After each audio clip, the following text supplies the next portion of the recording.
organizar toda a bagunça aqui. Aqui tem uma tela, ali tem outra e a gente vai começar um aulão DC5. Vamos começar a gravar e vamos nessa. Para organizar essas experiências, a gente vai aplicar a lei de Pareto. Pasme, sim, a gente vai aplicar a lei de Pareto. Existe 20% de todos os conteúdos curriculares que estão naquele seu velho material que resolve 80% de toda a aprendizagem que você precisa oferecer para os estudantes. E aqui vale um destaque. A gente tem que aprender naquele velho material a separar o que é interessante, o que é importante e o que é essencial. É no essencial que está a lei de Pareto. Esse essencial são os 20% que resolvem 80% da aprendizagem. E a partir daí, tudo o mais vai virando experiências satélites, dependendo de uma série de outros fatores que entram aí em ação nesse momento. Essa é uma linha que varia. As outras duas linhas, elas são constantes. Por quê? Para mapear competências, eu preciso da taxonomia de Bloom. E eu preciso encontrar a maturidade cognitiva para relacionar com o perfil do egresso. Maturidade cognitiva é em que momento do curso essa unidade curricular está aparecendo. Nesse caso da professora X, ela está aparecendo no 4º semestre de um curso de 8 semestres. Então, ela está bem no meio do semestre. Ela pode aprofundar um pouco mais o processo cognitivo desses estudantes, que eles já têm uma boa visão de contextos da profissão. Áreas, especialidades, novos campos de trabalho, tecnologias, inovações, o que se fala e coisas do tipo. Então, ela vai usar isso daí, a maturidade cognitiva, para fazer a categorização na pirâmide de Bloom.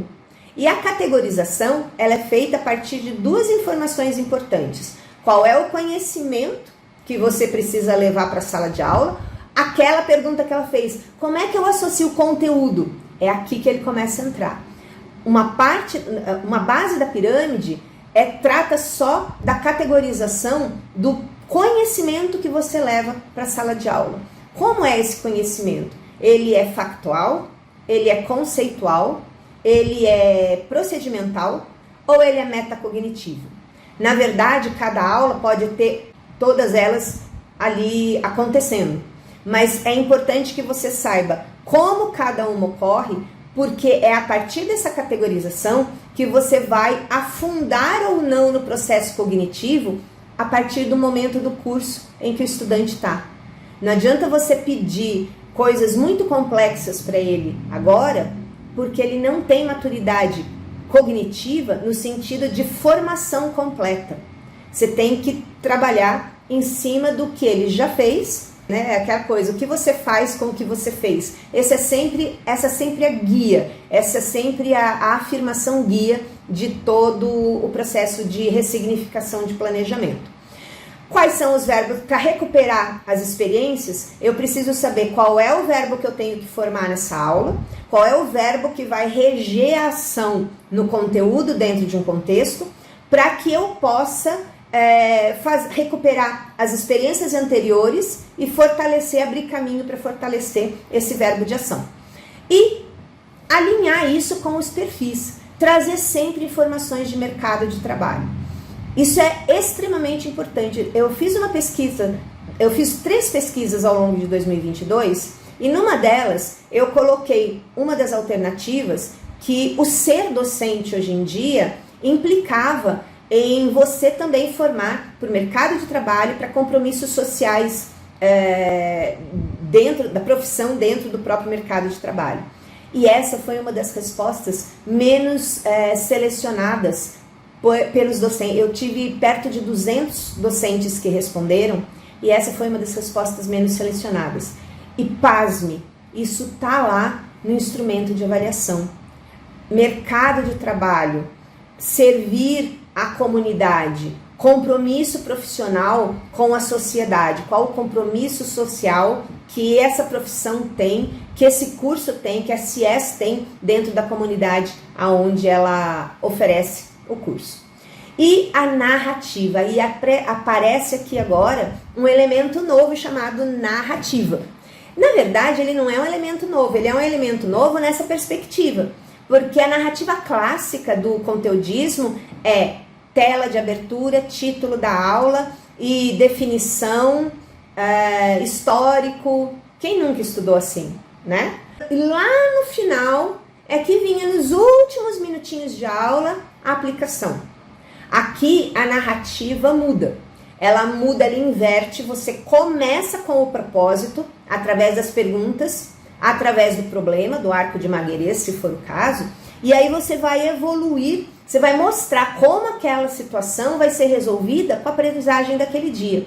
E a hora que você vai entrando com a aprendizagem, você vai criando pontos de repetição. Isso é neurodidática. O seu cérebro se perde se a narrativa for muito linear.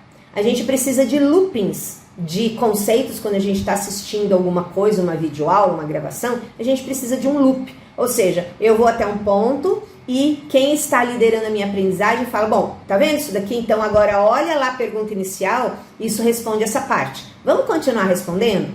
E aí você continua. E a última linha são ferramentas. Ferramentas que aceleram isso tudo. Valores envolvidos, estratégias e acessibilidades e expansão de aprendizagem. Então note que a ressignificação ela acontece em linhas e não nas caixinhas. Primeiro você vai mapear a competência na primeira linha e vai seguir a recuperação de experiências e a seleção de estratégias daquela linha. E assim sucessivamente. Isso é o que a gente vai fazer agora com o estudo de caso dessa professora X. Eu vou pegar as perguntas dela e vou mostrar aonde nesse universo estão as respostas de planejamento da aula para as perguntas dela. A pergunta dela eu coloquei em cores aqui, adequar as competências nessa aula. Ela vai tirar das diretrizes, dos contextos, da pirâmide de Bloom, que é a taxonomia, e da maturidade cognitiva e do perfil. É assim que ela vai planejar nessa aula quais são as competências que ela está formando. Em vez de como criar experiências e cumprir os conteúdos, ela vai encontrar aqui, ó, recuperar as experiências anteriores, saber quais são os verbos que estão categorizados para aquele conteúdo curricular, e isso é a discussão que a gente faz no curso de formação para competências. Como é que você alinha desde a ementa até o plano de aula toda essa ação, verbo, contexto, conteúdos curriculares. E como que isso impacta em elevação de desempenho didático e elevação de conceitos do curso frente ao MEC. E a gente tem mapas de estratégias e acessibilidades. Dois mapas eu estou entregando no material para quem chegou e para quem ficar até o final desse aulão DC5. Tem também, lá no selecionar de estratégias, a gente tem o vínculo das experiências com o conteúdo. Alguns docentes têm a imagem de que trabalhar com metodologias ativas ou trabalhar com narrativas de trilhas de aprendizagem é você botar joguinho ou desafio ou diversão na aula ou no material e não vai sobrar espaço para o conteúdo. E isso não é uma verdade. O conteúdo é o fio condutor.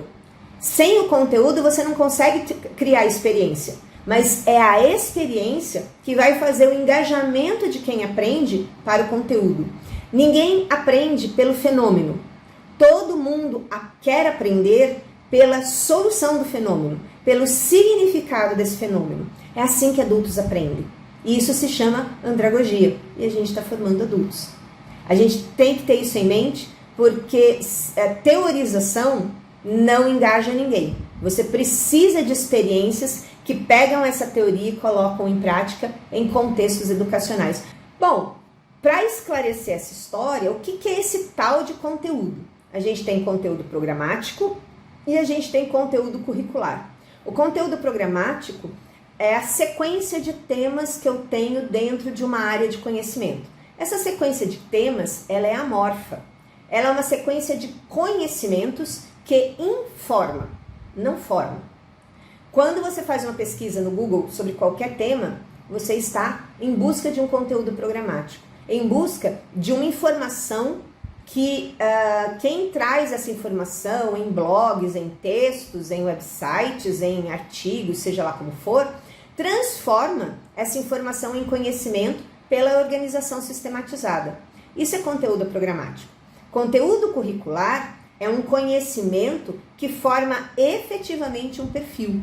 Então, note a diferença. Quando eu preciso formar um perfil e eu tenho um núcleo de ação, um núcleo de conhecimento, eu preciso extrair dele o que é essencial e importante para formar efetivamente o perfil. E o que é interessante, eu posso colocar em experiências satélites ao longo da trilha de aprendizagem, e aí é o que a gente chama de narrativa. Você passa a ter uma narrativa no presencial, você passa a ter uma narrativa no síncrono, no momento em que você está frente a frente com o estudante, e isso em cursos presenciais é presencial, em cursos híbridos pode ser no presencial e pode ser assim, na telinha, como a gente está agora, tá? E essas competências e esse alinhamento de conteúdos curriculares para formar efetivamente para o perfil é que geram as competências. Para ninguém ficar de fora, eu fiz um episódio de podcast explicando como que isso acontece.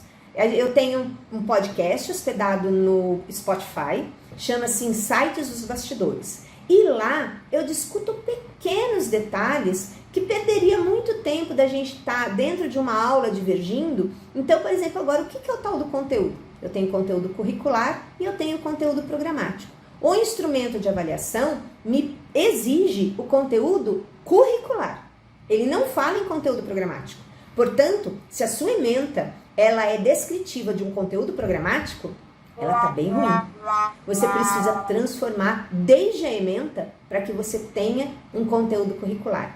Usa o QR Code aí da tela e acessa o podcast, acessa esse episódio. Primeira temporada tá super joia e eu já estou preparando o roteiro para a segunda temporada o ano que vem.